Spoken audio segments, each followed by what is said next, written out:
agenda was to have included a zoning ordinance text amendment that was filed by Mr. Ansay for property down on Main Street, Hope Valley. I unfortunately missed a step, and it did not get scheduled on there. The applicants have been informed, the attorney has been informed, and I have extra copies of their petition. If any of the abutters who have been notified are here, they'd like to see what it is, but that is not going to be a decision. It's an error I made. Thank you. The next is the consent agenda, and I asked for page 8 on June 10th, 2019 to be pulled. Does any other council members have any onto the consent agenda they want to move? And you're doing it on June 8th? He said page 8 on June 10th. So you pulled the Well, 10th? I screwed up, and it was that's my mistake. There's something on page 8. That's my All right, then I make a motion to approve town council meeting minutes of June 3rd, 2019, special town council meeting minutes of June 10th. no. Not the special meetings? Oh, That's the one. That's the one he wants pulled. Okay, sorry about that. I make a motion to approve the town council meeting minutes of June 3rd, executive session minutes of May 20th, executive session minutes of June 3rd, 2019, and executive session minutes of June 10th, 2019, and accept the following monthly financial activity report for the town clerk. Second. Motion made, seconded to move on to the agenda, except town council meeting of June 10th, 2019. All those in favor say aye. Aye. Opposed, no.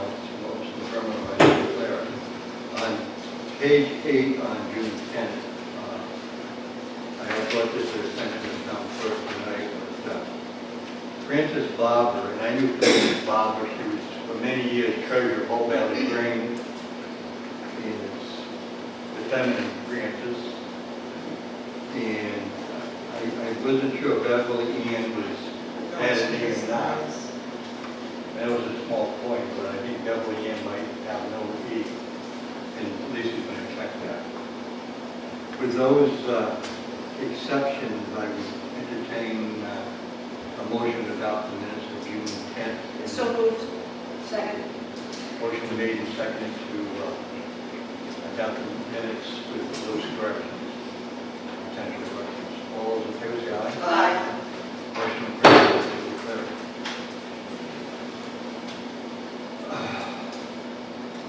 The first public forum, I believe in being pretty liberal. I ask people to be respectful, to state your name and address for the record, and please go to the mic and identify yourself and speak. Mr. Buford.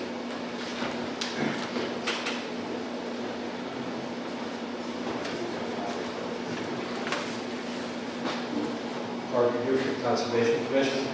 I think later in your agenda, I see coming up discussion to possibly move towards a hearing on prohibiting wind turbines in town. And I just wanted to point out, I think they all know, but right now wind turbines are prohibited in town. Can't hear you. Speak into the mic. Wind turbines are prohibited in town, and that there's a provision in the zoning ordinance that if the use is not listed as permitted or permitted by special use, it's automatically prohibited. And wind turbines are not listed in the district table, so therefore they're prohibited. The Conservation Commission has been working on the concept of wind turbines in Hopkinton for 3 years. We've had multiple meetings with the town council, had workshops with the town council on the topic. We've been looking for a way to do a trial wind turbine so that people in the town can get a feel for what one of these is and how it would affect us. Of course, our initial thing we were trying to do was to support farms, because the farms don't wish to lose their land to solar. And we found a property we think is a good interest, one mention. The dairy farmer, John Palmer, who owns over 100 acres of land at Exit 1, as the crow flies from here to the southwest, it would be before you get to Rhode Island harvesting. That land, by the way, the majority of that land is zoned manufacturing. So by right, he could put solar on that property, but he does actively farm it and wants to continue doing that. It seems like an ideal place to do a test. It's right alongside, it's near the 95. The town council could, for instance, prohibit wind energy conversion systems in all zones but manufacturing. And then we could certainly, with that, write along a wind turbine ordinance that would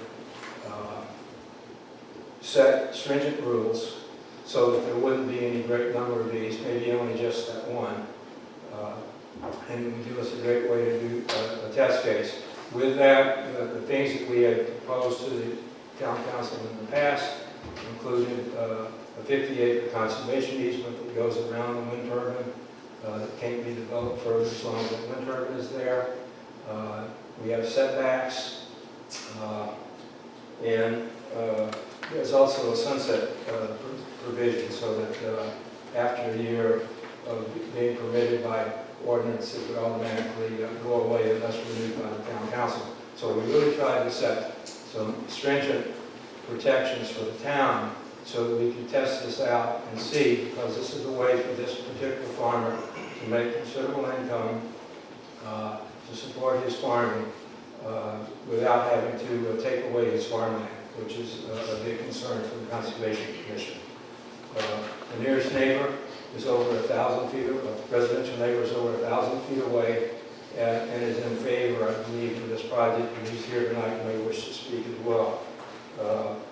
So I urge you to let us, the Conservation Commission, work to put this together, a package for this farmer, so that we can come back to you with a specific proposal. We can show you the siting, that sort of stuff, and you could consider this as being something that would be allowed only in the manufacturing zone and with quite a lot of stipulations with it. And then we do get some taxes for the town. We have a conservation easement.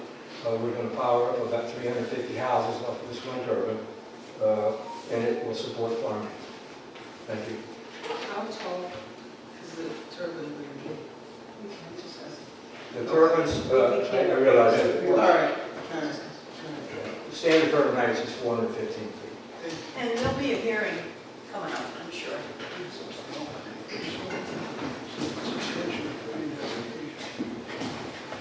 Just state your name and address. My name is Gary Williams, and I'm in Hopkinton, and I am that not in your backyard person that would be closest to a potential wind turbine at that location.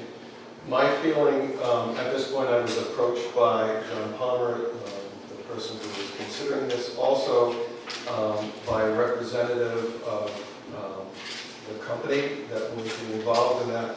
My feeling on this is it certainly deserves a hearing. My family's lived in Hopkinton for 33 years. We've looked at this particular chunk of land across the stone wall for 33 years, and I certainly would love to see it remain a hayfield. By the same token, John Palmer has been a very good neighbor to us, and if there's an opportunity for him to continue his farming, I'd like to see at least that considered.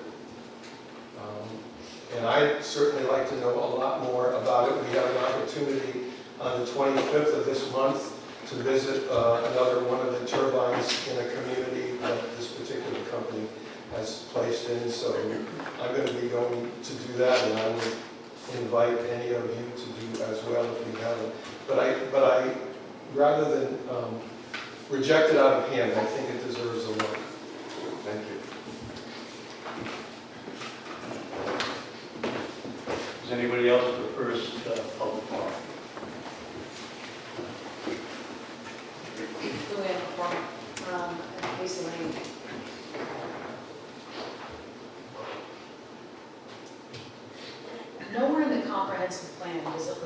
authorize the rezoning of residential land to commercial to facilitate the installation of a private industrial scale electrical utility. Absolutely nowhere. Nowhere in that plan does it say to do that. You finally admitted that the land banking and the auto reversion was a lie, and yet you still justified and rationalized yourselves into spot zoning 172 acres of residential land to commercial directly abutting a heavily populated neighborhood. One of the yes councilors said that they wouldn't mind having a solar array in their backyard with their children and their grandchildren. Well, I would say that it's awfully easy to say, sitting up there theoretically, but actually it doesn't matter how you feel. It matters how the abutters of Skunk Hill feel. Another of the yes voters talked about the fact that it wouldn't be seen from the first floor. Do you know how many two-story houses there are abutting that property? Why do those people have to see it from their second floor when we were lied to the entire time and told you'll never even know it's there? That was a lie.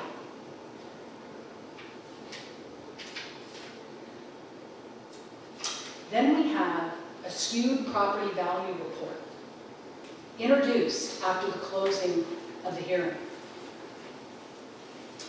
We were told at the beginning of the hearing that no further public input would be taken.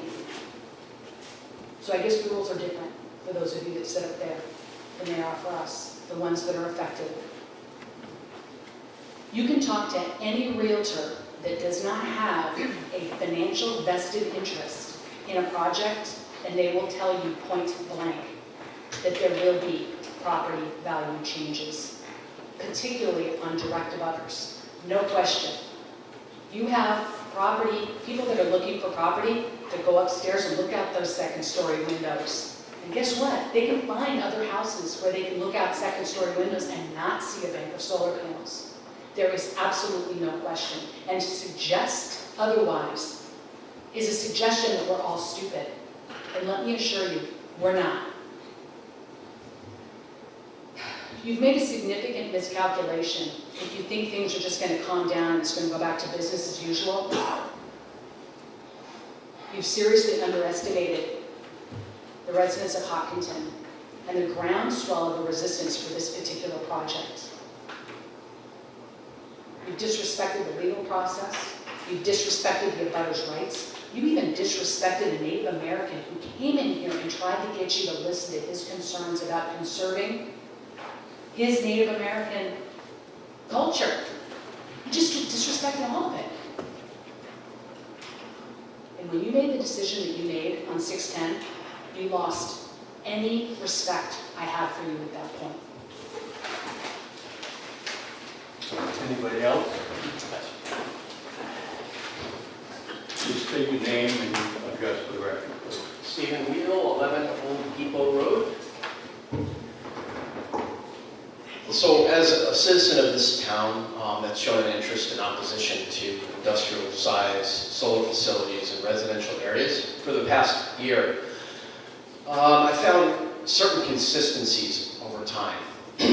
When we first started showing up a year ago with the Woodville Alton project, we were told the reason that we had approved the prior projects is there was no opposition by residents of the town. No one had shown up. Therefore, as a council, well, we went ahead with the project because we didn't think it had much objection.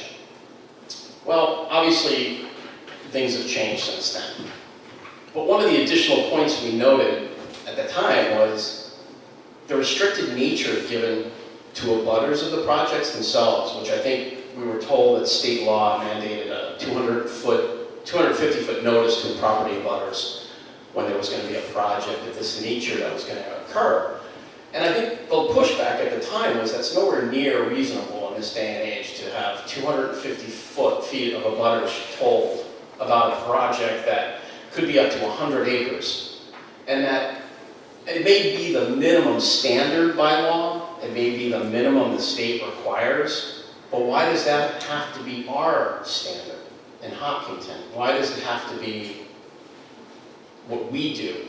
Could we not expand that to ensure that, like in our case, 1 or 2 neighbors get a letter and they have to run to 2 other neighbors that run down to 2 other neighbors to actually start notifying people that we have a hearing that's important that we need to show up for? We have not changed anything that I know of in the last year in terms of these notices. Nothing's changed. There's no robocalls, there's no notifications about important hearings that I know of, at least certainly that I've been called on. I'll also make a comment too about the election, the recent budget election. I take responsibility for missing the vote because I didn't even know what was happening.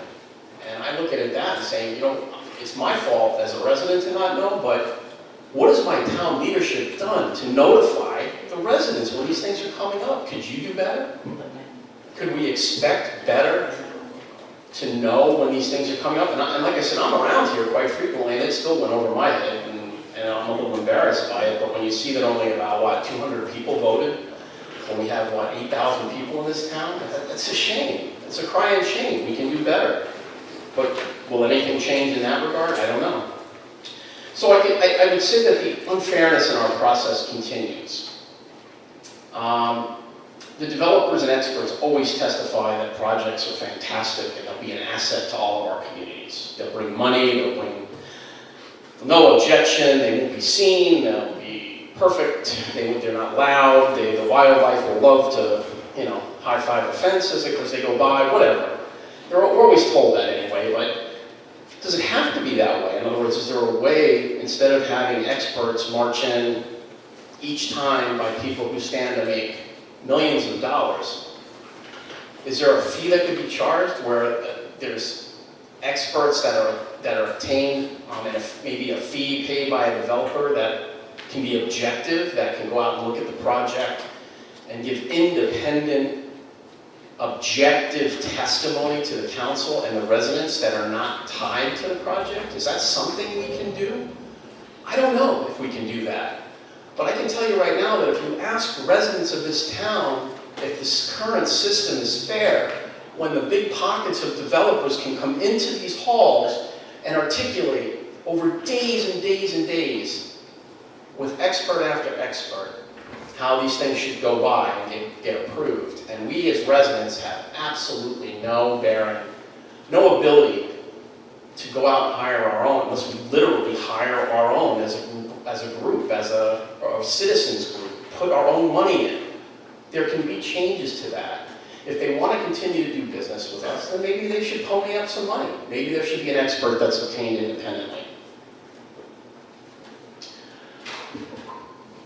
I would like to address some of the ethics of certain town council members in regards to the process. I would remind you that the chair will not entertain any personal attacks, and the council president is not here to defend himself and respond to anything. So I have to be fair as a presiding officer. So I would caution or warn you in advance that the chair will believe that criticism is part of the First Amendment process, but also we have to have decorum also. Thank you. I appreciate your comments. However, in rebuttal to that, as you just stated, the First Amendment is important, and it's important to me. It's been important to most Americans, and certainly people who have strapped on a uniform in this country and served our military and put our proverbial butts on the line to make sure, like moments like this, we can walk in to a town council meeting and we can verbalize our concerns about elected officials, and we can say things that they don't like, and we're allowed to do it. At least in the America I was born into, we're still allowed to do it. And so, if you need to object, Mr. President or Mr. Vice President, about what I am going to say, I will take it in due regard. However, I feel that by stifling my ability to verbalize my opinion in an open, public meeting is a violation of my First Amendment. So, I will continue unless you have a problem with what I have to say. The chair recognizes the First Amendment of the United States Constitution, but also even in Congress of the United States, civility is expected in the highest places of the United States of America in the government, and people can criticize, but there is also a thing that a person is entitled to defend themselves, in addition to the fact that while people are criticized, there is a limit on misuse of the First Amendment also. Thank you. Well, we don't even know that we're there yet, because I haven't said anything. So that's rare for me, and I haven't gotten to that point yet. I would just suggest that you listen to what I have to say, and if you have an objection to what I have to say, you certainly can take whatever action you deem necessary. I will say, though, that I would respectfully say that I think, first of all, I've been attending these meetings for quite some time, and myself, or I think any of the people I affiliate myself with, I've always been pretty proud that I don't think any of us have been really directly rude to anybody. I mean, I think we come in with strong opinion. I think we come in with passion, like any resident of any town who has an objection should behave in. And it's my goal to remain that way today and to remain respectful in my criticisms. But I think there's a large difference between being respectful in criticism and allowing the criticism to occur. So I would beg your patience with this. I'm sure you all get elected to that position because you have thick skin. I don't think anything I'm about to say today is going to hurt your feelings too bad. So as we look at the ethics involved, I just wanted to comment on the fact that there's been an allegation anyway about certain petitions that have been signed by members of the town council. I believe Mr. Landolfi and Ms. Capallo were recognized as having signed a landowner's rights petition that spoke of the ability for landowners to do what they want with their properties, basically. And I call to question when any public official in a capacity where they sit in judgment of an issue and have to vote on it, to be throwing their weight behind any side of that issue actively when they're in that position of taking that vote and about having the appearance of impropriety is a vital one for our town and a vital one for how we function. And I call into question if that's occurring. We also had references to counselors asking for tens of thousands of dollars to be put forth for purchases of private property as parts of solar projects. Why? Why? I mean, clearly the ethics board of the state, because I spoke to them about it when it first happened, and they said, well, unless the counselor is making personal gain from it, there's nothing wrong with that. Which just blows my mind. I don't know how anybody can say that type of behavior is okay. And I think most of us here, sitting here today, would agree that objectively, you just can't do certain things and shouldn't do certain things because the appearance of impropriety is just as bad as the impropriety itself. You can't have it. Also, let me just move on, and I'm finishing up shortly. I wanted to talk about a member, and again, it goes to fairness of where the process is today. I sat in a meeting not too long ago at the Cherryville Middle School where I watched a member of the planning board clap furiously to support the town president as he was challenging Mr. Bibler. I think some of the things that were stated was that he had annoyed him for months and he had it with him, things to that nature. It's all on the record. And I looked over and I saw a current member of the planning board and his spouse clapping vehemently for this interaction. And I thought, how do you do that when you're a current voting member on a planning board? How do you do that? And I go on, and that same planning board member, and I'll slaughter his last name, I know it's Ron, so I'm not sure his last name.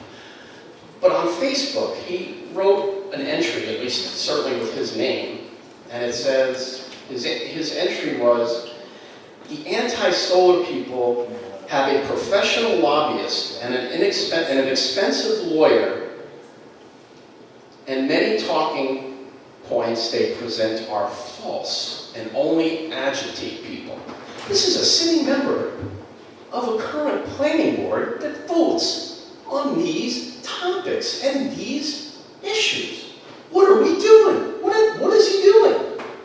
Has anybody given a class on ethics in this town? Anyone? It's infuriating to me. And I have a right to be mad.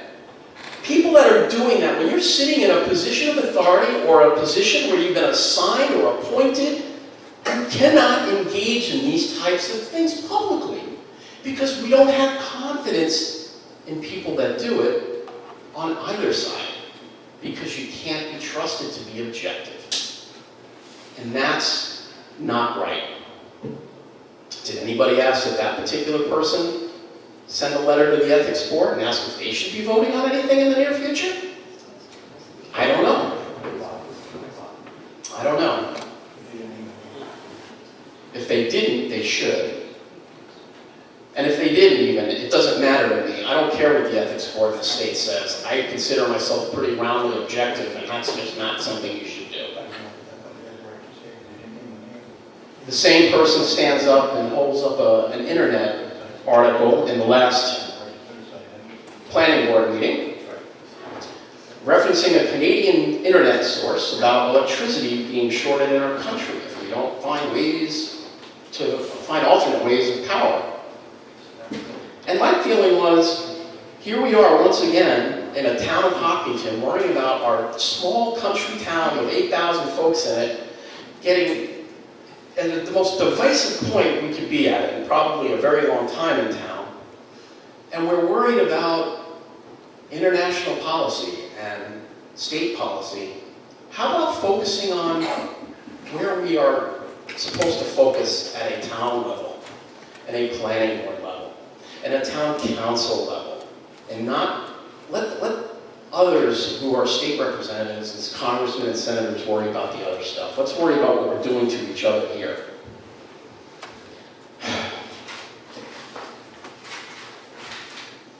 I just want to say that I thank you for letting me say what I said tonight. I appreciate it. I tried not to be rude. I tried not to say anything that was unfair. But honestly, I'm tired. I'm tired of coming here, and I'm tired of listening to this, and I'm tired mostly because it just doesn't matter anymore, it seems like that. What we say over the course of the last year, for the most part, when it's come to the legalities of things, we just can't make any progress. So we have to wait. And thank you very much for giving me the time to talk. I appreciate it. Thank you. Anybody else? Ms. Moreau, just state your name and your address for the record, please. Joe Moreau, Old Depot Road. And I would just hope that if a council member has questions about what someone is trying to say, that they would not take the attention away from the vice president of this meeting. We are here to speak. As Steve said, we're here to be respectful. I can hear a council member up there chirping away because they feel that Steve is criticizing. First Amendment, I fought for this country as well as Steve and other people in this room. We have the right to do that in a civil manner.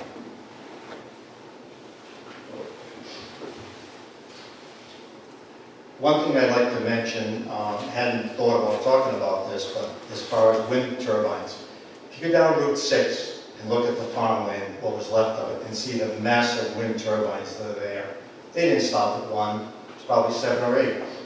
You go up 102 into West Greenwich, and all of a sudden you come up the hill, and there they are. There's not one. I have a friend that lives on Quidnick Reservoir, Coventry, and you sit at their dock overlooking the water, and what do you see? Flashing lights from the wind turbine. Certain times of the day they can hear it, and they're miles and miles away. Is this another deal? I don't know with these wind turbines, but it's not going to stop at one. I just have a couple of disclaimers that I want to mention. I want to clarify some points. If I say the town council, I don't mean the entire town council. If I say the town in some of my references, I don't mean the entire town employees. It's just a term that I'm going to use. I will not mention any names as much as possible, except for a memo that I need to discuss. Also, the one point said at the hearing is something I have to talk about where there are names, and unfortunately I have to mention it as part of the record. My point is, I'm not trying to be disrespectful to anyone, but the facts are the facts. Last year, one town council member who I respect said, "Joe, you need to have thick skin to be on the town council, and you just need to sit there and listen to what people have to say, and you have to take it." Well, unfortunately, tonight is one of those nights where you're going to need a thick skin.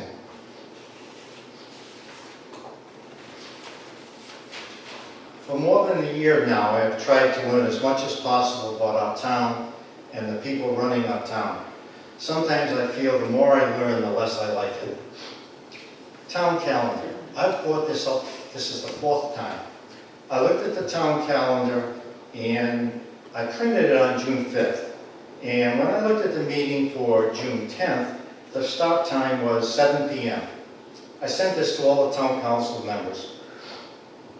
When I finally looked at the agenda, when it was finally posted, I believe it was on Saturday the 8th, the start time was 6:30.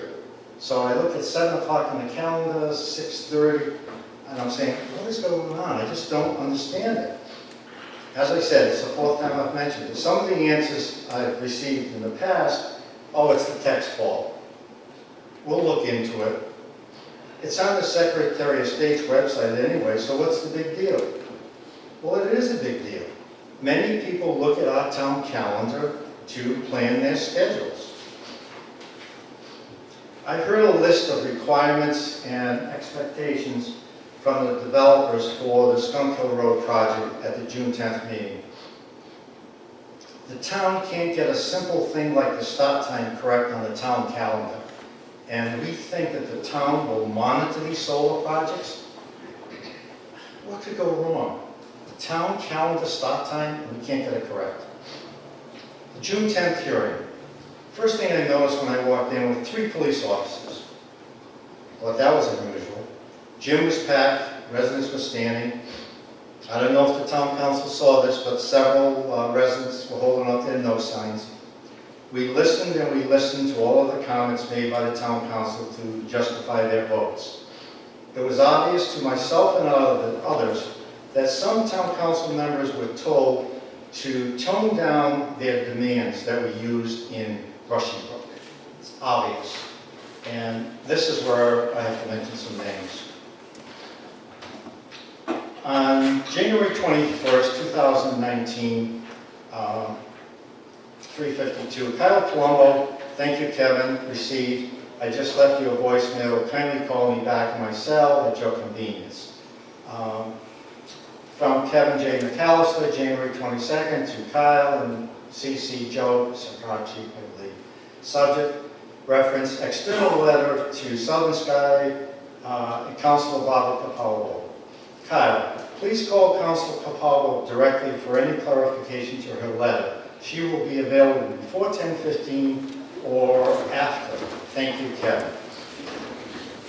When I looked at the letter of final Carlos, it said, Councilor Capalvo letter. Dear sirs and madams, thank you for your thoughtful review of my request over the last several months. So for several months, this was going on with this discussion. There were 10 items. I'm not going to go into every one of them. You know, it talks about the Ashaway School. Again, there's 10 of them.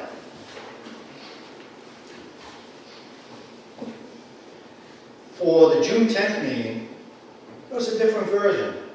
These demands from Brushy Brook were toned down. I refer to them as toned down demands. I heard it at the meeting. I went back twice and I looked at the video. It's on the video. Comments, and I'm not going to mention the councilor that said this, comments like this. Oh, this is only a suggestion. It would be welcomed. Ask for $40,000 would be very welcomed. Next one would be a gift. Are you kidding me? Those are demands. You were obviously spoken to by someone to say we can't have a repeat of Brushy Brook. Luann mentioned this. Do you think we're stupid? We researched and researched this, recognized the attempt to sugarcoat these demands for the yes votes. The best part that I like about this, it's on the record. It is on the record of your demands. One councilor talked about several points. One in particular was point 21. She said she hopes the applicant will provide and consider to purchase for, I believe, $280,000, Plat 14, Lot 59. Town solicitor added, just to clarify what Councilor Thompson just said, is this a condition of approval? Just want to address for the record, Councilor Thompson. Oh, no. Just hoping the applicant will consider these options. Another toned down demand. Are you wondering who owns Plat 14, Lot 59? This property is 64 acres and it's owned by one Dorothy Gardner. Surprise, surprise. At a recent town council meeting, Councilor Thompson discussed the same property. The owner of the property was sitting in front of me and I asked her about this. And I'm going to quote, I sat right there and she was in front of me. I'm going to quote exactly what she said. Oh, I did not know she was going to say that. During the Old Depot Road project, the attorney for the developer, Vincent Nacarado, I can hear him to this day, said that the developer would purchase the Gardner property and give it to the town and they could do whatever they wanted to do with it. The old saying is that if you don't succeed at first, try again. Of course, the landowner, local real estate agent, and the developer would all have benefited if this project was allowed. This is called, in my opinion, friends helping friends. This is making certain people permanently wealthy at the expense of others. What gives any town council member the right to pick and choose what property will be included as a sweetheart deal for a yes vote? I don't know. Don't know the answers. I've seen the same property offered in two different projects, Old Depot Road and Skunk Hill Road. Unfortunately, I was not involved in Bradford Route 216 or the Maxon Hill project. It may very well have been offered there. I don't know. This makes me wonder what other land deals have been made in our town by certain residents who have benefited from these deals. The hearing for this project was closed a few weeks back. I've been to two previous final hearings. The rule has been once the hearing is closed, no new evidence can be presented. If Attorney Donnelly had attempted to submit new evidence, he would have been told the hearing is closed. And I agree with that. The hearing is closed, and that's it. What gives the town council president the right to present new evidence when the hearing was closed? How much money did this independent report by Peter Scotti cost? Were other town council members consulted with this? I was told that Peter Scotti was a paid witness by a solar developer for the projects in Bradford 216 and Maxon Hill. Could this be considered a conflict of interest? I'm not sure. There's a recent article in the Sun concerning the budget and the defeated budget by 4 votes. Town council president was quoted in the newspaper. What are we going to do? They turned it down. What are we going to do? They turned it down. My point is, the majority of residents at all meetings and hearings have attempted to turn down these zone changes. What's the difference? 3 council members pointed out parts of the comp plan in their decision. One thing I didn't hear was my favorite one. Land use goal 1, protect the quality of life and rural character of Hopkinton. I could see that with the windmills and the wind turbines, protecting the rural character of Hopkinton. Land use goal 4, preserve existing working farms, wildlife, and wildlife habitat. Housing goal 1, Hopkinton will be characterized by safe, secure, and attractive residential neighborhoods. In my opinion, 3 members of the town council appear to pay no attention to these 3 points because I only hear certain points.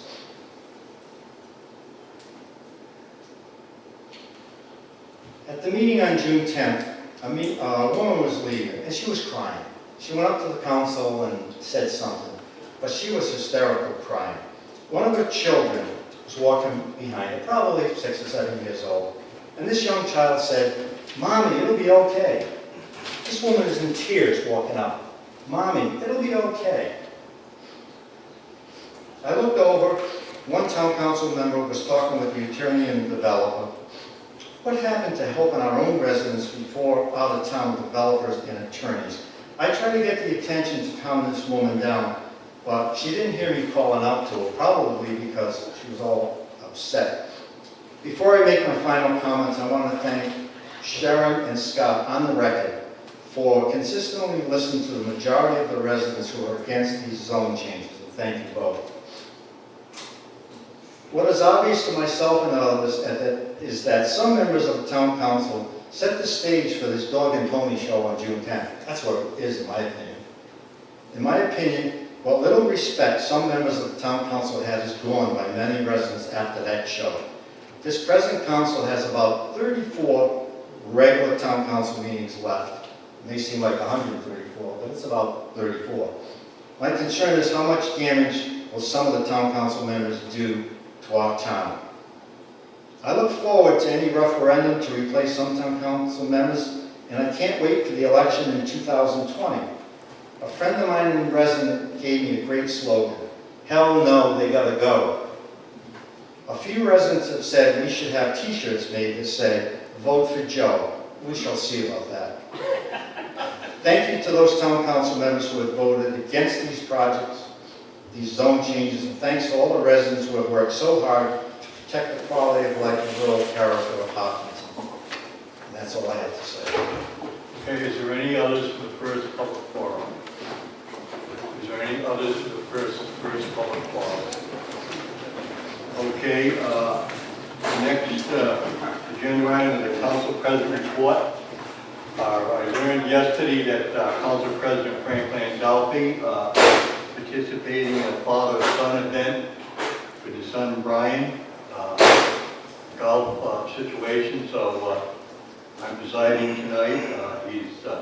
Him and his wife Jackie are the proud parents of a son, Brian Landolfi, who just graduated from Charahoe, an outstanding student, and an outstanding son who pretends to have a great future. So my congratulations to the Landolfi family for the success of their son, and hopefully our council president will have a nice night with his son. I don't know who else is going, but regardless of what you think of anybody individually, we're all human beings and we all have our joys and sorrows. But this is a joyous night for our council president.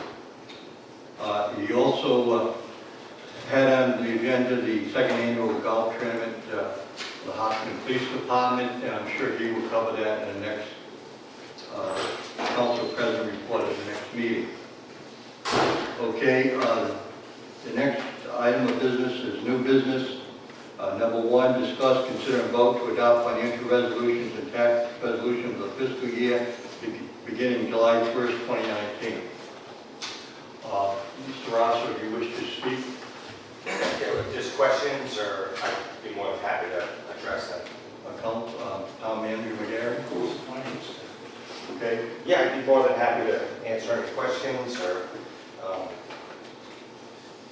so as you all know, the town proposed budget was rejected on June 11th at the financial referendum, which in the town charter, we have section 2370 of the charter that basically states that the town will use an alternate budget.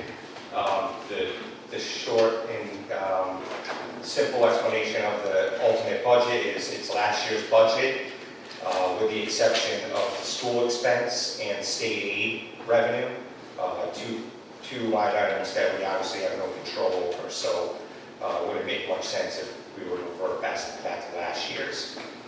So we've done that. We've established an alternate budget. The proposed mill rate would be $20.68, and that would basically the biggest impact of the tax increase is the school expense. And what did you say the number was? The mill rate? Yes, it's 2068. Correct. Yep. Okay. So how much more are we going to be able to take or have to take from the fund balance to balance the budget? Well, if we revert back to last year's spending, then we'll use the same level of fund balance we proposed in the previous budget that got rejected. Do you know what that number is? Yeah, it was 496,000. I don't want to overcomplicate things, but with rounding, it brought it up to 500,000 because 1 penny on the mill rate doesn't equal exactly, it's like 8,000. So when you go to the short answer is 500,000. 500,000, so that's what we took this last year, and that's what we'll take again this year. Nope, that's what we proposed to take this year, and that's what we're gonna stick with using this year. Right, what did we take last year? Last year was like 603,000, or 630,000. 630,000, so we're going to just stay at 500,000. Right, so, yeah, yep. Okay, we'll take these resolutions individually. What should we vote on collectively? Collectively. Yeah. Okay, if there's no objection from the council, we will adopt all the resolutions collectively. Is there a comment on that, Council? Yeah, just ask for a motion. Okay, the chair will entertain a motion to adopt the 6 resolutions as presented in our packet. So moved. Second. Motion made and seconded to adopt all the resolutions in our packet regarding the financial resolutions. Is there any discussion? We proceed to vote. All those in favor say aye. Aye. There's none in the negative, I so declare it passed. Mr. Vice President, we have to also do the tax resolution. Yep. Separate vote. I'll move that we adopt the tax resolution as presented in our packet. Second. And motion been made and seconded to approve the tax resolution as presented in our packet. Is there any discussion? Hearing none, we proceed to vote. All those in favor say aye. Aye. Those opposed, no. And there's no votes. So declare it in favor of it, and so declare it.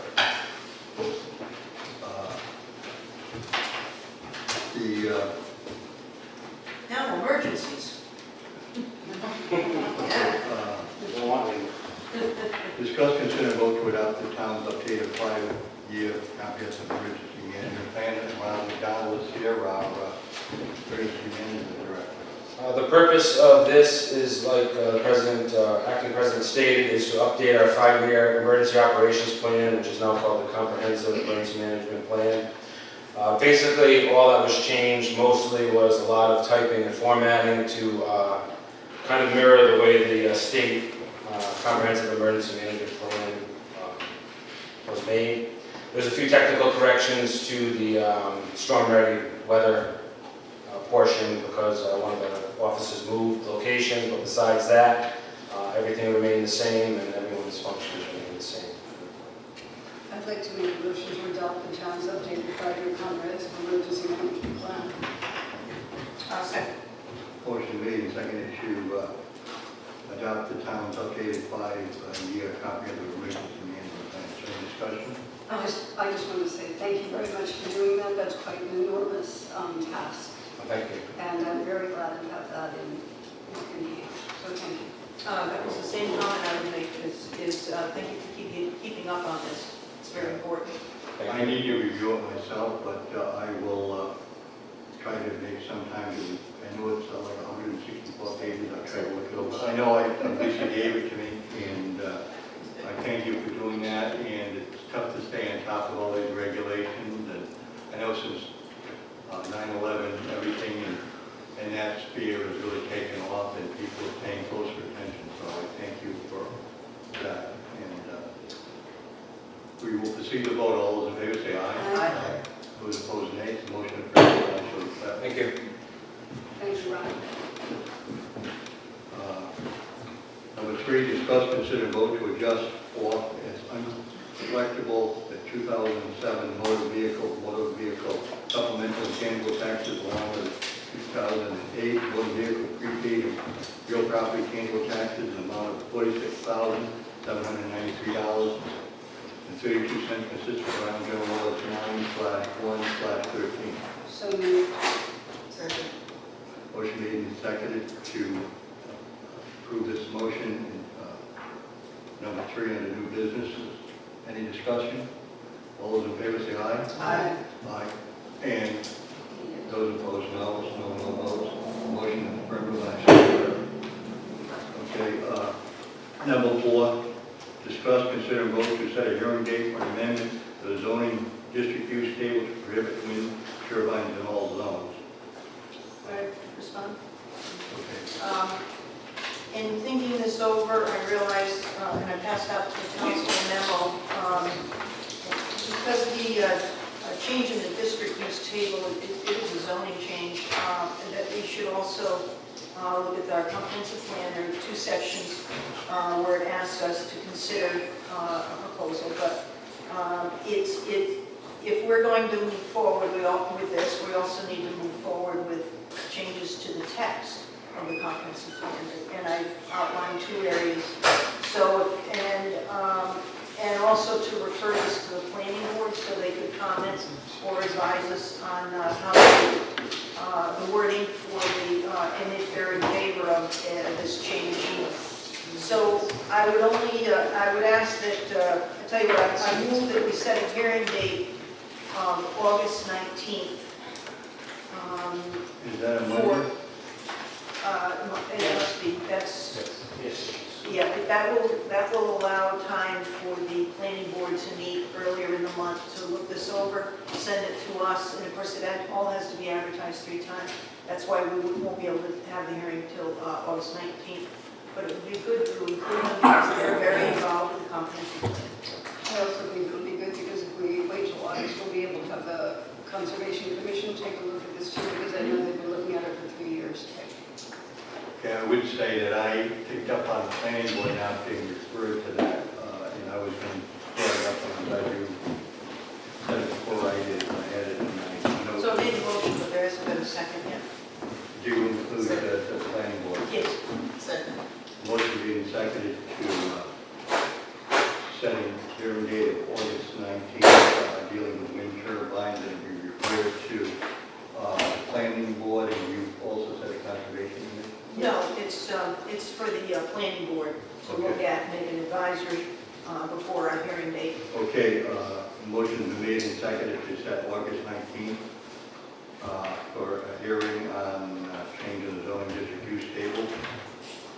I'd like to make an amendment to Mr. Thompson's motion that we add the Conservation Commission to that because they have been working on it for 3 years, and I'd like to see what they come up with as well.